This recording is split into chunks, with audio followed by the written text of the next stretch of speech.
a diferenciação entre a pessoa ter uma mania ou hipomania vai ser a grande diferença o quê? Se ela tem bipolaridade tipo 1 ou tipo 2. Olha que legal. Por quê?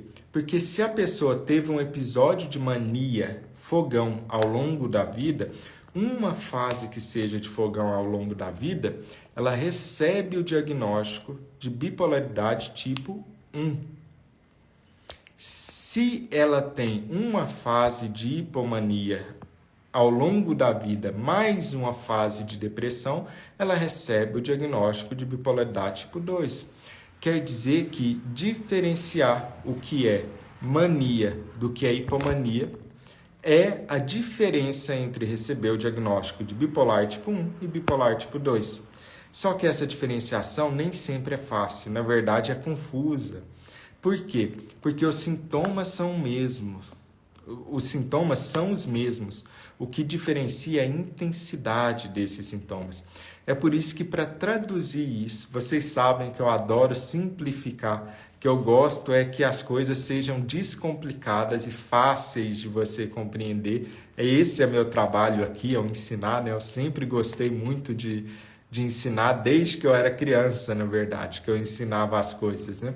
E eu sempre digo que quanto mais você descomplica e simplifica a vida, mais é sinal de que você realmente conhece da matéria, né? Muita gente, por não conhecer profundamente os assuntos, acaba deixando muito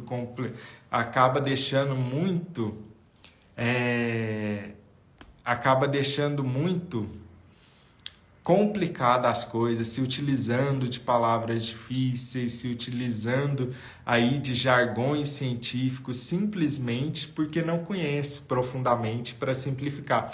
Ou como diria, né, uma frase que é muito comum, uma frase que eu gosto muito é: a simplicidade é a maior sofisticação, né? Eu gosto muito dessa frase justamente porque ela explica isso, né? A simplicidade é a maior sofisticação. Então, deixa eu deixar simples a diferença entre fase de mania e de hipomania. A mania, ela é como um fogão, um incêndio. Um fogão, um incêndio sempre é prejudicial. Por quê? Porque um incêndio vai destruir casas inteiras, quadras inteiras, uma cidade inteira. Pensa na mania como um incêndio. E um incêndio você vê de longe aquele fogão. E ele é muito destrutivo. Isso quer dizer que os sintomas da mania, usando essa analogia para simplificar, são mais intensos. Qualquer pessoa reconhece que essa pessoa está em uma fase de humor, ou seja, ela fica irritada com todo mundo, até com desconhecidos, até no trabalho, em qualquer lugar ela está brigando. Enquanto a hipomania é como um foguinho pequeno, como que você tem aí no fogão da sua casa. Os sintomas são menos intensos e quem vai reconhecer muitas vezes é o círculo íntimo da pessoa. Os familiares mais próximos é que reconhecem aquilo, é que reconhecem aqueles sintomas. Eu preciso conhecer previamente a pessoa para ver que a personalidade dela mudou. Os comportamentos, as emoções e os pensamentos mudaram. Mas eu preciso conhecer previamente, porque são mais sutis.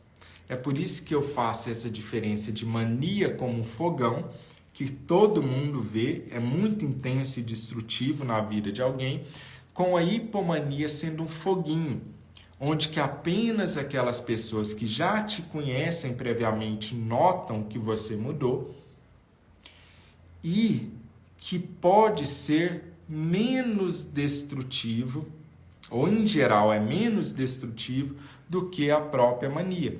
Não quer dizer que o foguinho, que a hipomania, seja algo benéfico. Não. A pessoa ainda assim tem a sua vida intensamente afetada, mas não tão afetado como na fase de mania.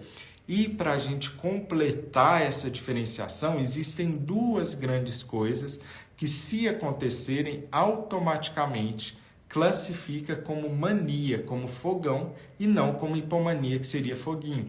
A primeira dessas coisas é internação hospitalar. Se foi necessário internar uma pessoa, isso automaticamente classifica como sendo uma fase de mania ou de fogão. Então, esse é um sintoma que não tem negociação. Se houve necessidade de internar a pessoa, é porque era mania por definição. E esse segundo sintoma são sintomas psicóticos. Sintomas psicóticos significa quebrar com a realidade. Existem duas maneiras de quebrar com a realidade. Ou através dos seus pensamentos, você está pensando em coisas como estou sendo perseguido, eu tenho poder de cura, todo mundo está me olhando, são delírios. Sintomas psicóticos, quando alteram o pensamento, são chamados de delírios. Ou alucinações, que é quando a pessoa quebra com a realidade, mas com os sentidos. Alucinações visuais, ela está vendo algo que ninguém mais está vendo. Alucinações auditivas, ela está escutando algo que ninguém mais está escutando. Alucinações olfativas, ela está sentindo um cheiro que ninguém mais ao redor está sentindo. Em geral, alucinações olfativas é sentir um cheiro de podre, de estragado, que ninguém mais está sentindo. Tudo isso é quebra com a realidade. Tudo isso são sintomas psicóticos. Toda vez que alguém tem sintoma psicótico, também automaticamente é classificado como mania e não como hipomania. Então, isso é por definição. Por definição, é dessa maneira, tá bom? Dessa maneira, você vai conseguir distinguir o que é na sua vida mania e hipomania. Lembrando que, se a gente definiu como mania uma determinada fase, um determinado quadro, estamos falando de bipolar tipo 1. Se estamos falando apenas de hipomania ao longo da vida, mais depressão, estamos falando de bipolar tipo 2. Olha só como você está acumulando conhecimento, como está ficando cada vez mais claro para você o que são os sintomas relacionados à bipolaridade. Isso não é só para saber sobre os sintomas, é óbvio que não. O que nós estamos construindo aqui é uma fundação, um fundamento para a gente construir a nossa casa em cima de terreno sólido.